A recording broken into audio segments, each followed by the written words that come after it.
Antarctica दुनिया का 5वां सबसे बड़ा और सबसे ठंडा कॉन्टिनेंट है, जहां ना तो जमीन दिखती है और ना ही धूप खिलती है और ना ही बसती है हरियाली। अगर हमें अंटार्कटिका को एक शब्द में डिस्क्राइब करना होगा तो हम उसे एक विशाल आइसबर्ग बुला सकते हैं। इतना बड़ा कि वो हमारी धरती का 14 million square kilometre area cover करता है और दुनिया का 70% फ्रेश वाटर इस बर्फ की नगरी में बसता है।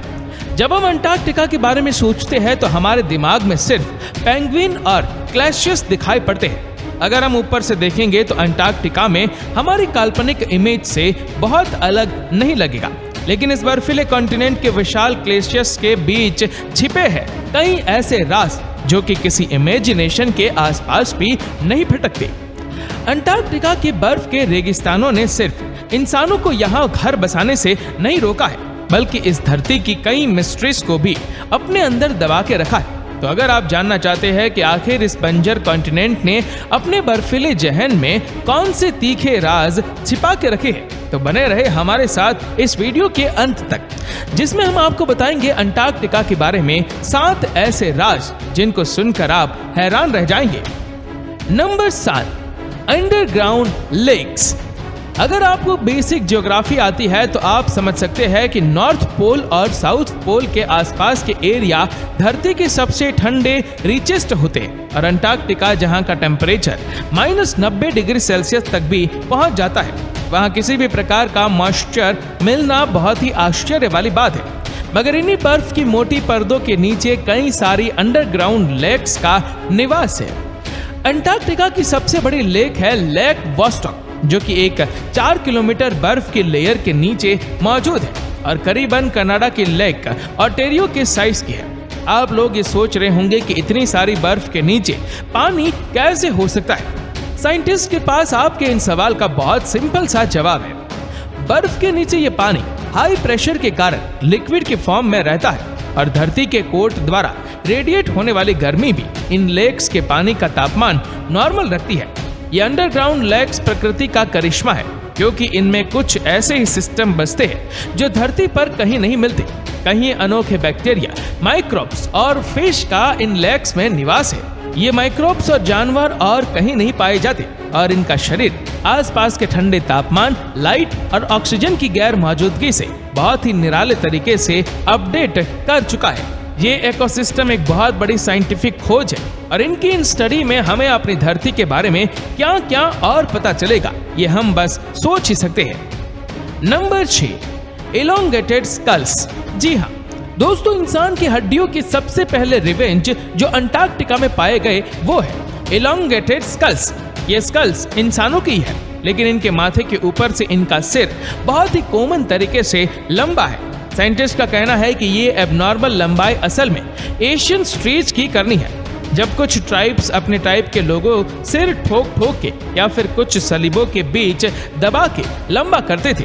अंटार्कटिका में पाए गए ये स्कल्स पेरू और इजिप्ट में पाए जाने वाले स्कल्स से काफी मिलते जुलते हैं। इनसे साफ पता चलता है कि आज से कई मिलियन साल पहले अफ्रीका, साउथ अमेरिका और अंटार्कटिका में रहने वाले ट्राइब्स के बीच कुछ गहरा संबंध था। ये संबंध टेक्टोनिक मोमेंट्स और प्लेट सेपरेशन की थ्योरी को सपोर्ट करता है और ये साबित करता है कि पहला अंटार्कटिका एक दूसरे विशाल लैंड फॉर्म का पार्ट था, जिसको आज हम पैनिंजिया के नाम से जानते हैं। Number 5, Martian meteorite. 2015 में एक आलू के साइज का बहुत ही अनोखा मेटेओराइट अंटार्कटिका में पाया गया और जब इस मेटेओर की साइंटिस्ट ने जांच पड़ताल की तो उन्होंने पाया कि ये मेटेओर मार्स से आया है। इसके बाद और गहराई से जांच पड़ताल करने के पर उन्होंने एक ऐसी खोज करी जो कि साइंटिस्ट के लिए किसी अली बाबा के खजाने से कम नहीं है।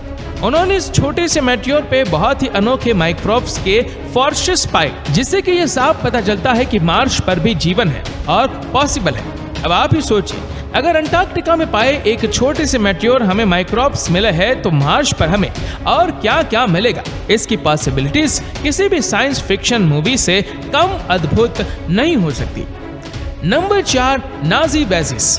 हिटलर की चाह थी कि वो पूरी दुनिया पर अपना स्वस्तिक फैलाए और अपना राज जमाए, और इस बात का एक बहुत बड़ा प्रूफ है अंटार्कटिका पे नाजी बेसिस का होना।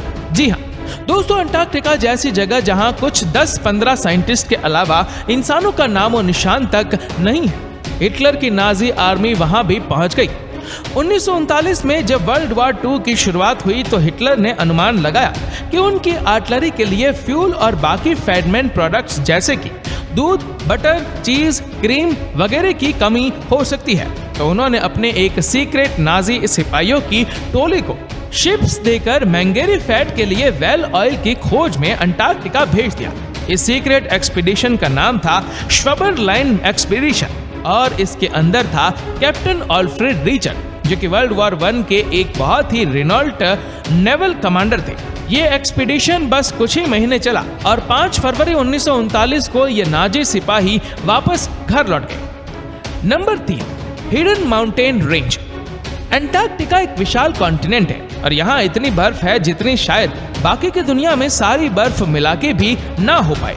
और इतनी सारी बर्फ के अंदर हमें अगर एक माउंटेन रेंज भी मिल जाती है तो हमें शायद ज्यादा आश्चर्य नहीं होना चाहिए। 1950 में बर्फ की एक विशाल शीट के नीचे एक्सप्लोरर्स ने गैम्बट सेव माउंटेन रेंज की खोज की, जो कि लगभग 2700 मीटर ऊंची है और 1200 किलोमीटर लंबी। इस माउंटेन रेंज का साइज यूरोप की आल्प्स पहाड़ियों जितना माना जा सकता है। ये माउंटेन रेंज आम माउंटेन रेंज के जैसी दिखती है, लेकिन इसके बारे में एक खासियत है जिसने साइंटिस्ट को अपना सर खुजाने पर मजबूर कर दिया है। साइंटिस्ट और जियोलॉजिस्ट के अनुसार ये पहाड़ियां करीबन 1 बिलियन साल पुरानी है, लेकिन वो इतने साल जिंदा नहीं रह सकती। क्रोजन के कारण 400 से 500 मिलियन सालों तक धरती पर दिखाई पड़ती है। तो आखिर ये पहाड़ियां इतनी साल तक जिंदा कैसे रह गई है, ये साइंटिस्ट आज तक समझ नहीं पाए हैं। Number 2, singing ice sheets. जी हाँ दोस्तों, अंटार्कटिका की आइस असल में गाती है। 1950 में रॉल्स आइस शेल की स्टडी करने पर पाया गया कि जब हवा इस आइस शीट से टकराती है तो वो एक महिला के रोने की आवाज प्रोड्यूस करती है। ये आवाज इंसान सुन नहीं पाते, लेकिन वाइब्रेशन रिकॉर्ड करने वाली मशीनों द्वारा इस आवाज को साफ सुना जा सकता है। यह आवाज आसपास के तापमान और हवा की गति के अनुसार हर पल चेंज होती रहती है और सिर्फ रॉल्स आइस शेल की बर्फ ही नहीं बल्कि अन्य आइस शेल में भी ये फिनोमिना ऑब्जर्व किया जा सकता है और इसकी आवाज हड्डियों के टकराने के जैसी सुनाई पड़ती है ना थोड़ा भूतिया सा सीक्रेट। Number 1, blood waterfalls. 1911 में ऑस्ट्रेलिया के एक जियोलॉजिस्ट को ये ब्लड वाटरफॉल्स मिले जब वो टेलर ग्लेशियर की सैर पर निकले थे। टेलर ग्लेशियर से निकलने वाले इस वाटरफॉल में पानी का रंग खून जैसा लाल है। पहले साइंटिस्ट ने अनुमान लगाया कि इस पानी का रंग पानी में रहने वाली लाल एल्गी की वजह से, लेकिन बाद में कुछ जांच पड़ताल के बाद पता चला कि असल में इस पानी में आयरन ऑक्साइड बहुत ही भारी मात्रा में मौजूद है, जिसके कारण पानी का रंग लाल है। हालांकि इस वाटरफॉल की ये मिस्ट्री तो सॉल्व हो चुकी है। इसके अलावा ऐसे पानी में पाए जाने वाले प्राणियों के ऊपर स्टडी अब भी जारी है। तो ये थे 7 ऐसे सीक्रेट जो अंटार्कटिका को दुनिया से अलग बनाते हैं। लेकिन क्या आपको पता है कि अंटार्कटिका में सिर्फ 7 राज नहीं छिपे हैं? अभी तो पता नहीं कितने राज ऐसे हैं जो करोड़ों साल से बर्फ के अंदर दबे हुए हैं। खैर, वक्त और गहरी रिसर्च टीम इन बाकी रहस्य का खुलासा करेगी और क्या पता शायद हमें एलियंस के भी कुछ सुराग मिल जाए। दोस्तों, अगर आपको ये वीडियो अच्छा लगा हो तो लाइक करिएगा, शेयर करिएगा ज्यादा से ज्यादा लोगों तक। ऐसी ही और भी रोचक जानकारियों के लिए फॉलो करें हमारे पेज को और ऐसी ही और भी वीडियोस को YouTube पर देखने के लिए नीचे कमेंट सेक्शन में लिंक दी गई है, जिसके ऊपर क्लिक करके हमारे चैनल को आप सब्सक्राइब करें और बेल आइकन दबाएं ताकि हमारे हर लेटेस्ट वीडियो की अपडेट आपको मिलेगी सबसे पहले। धन्यवाद।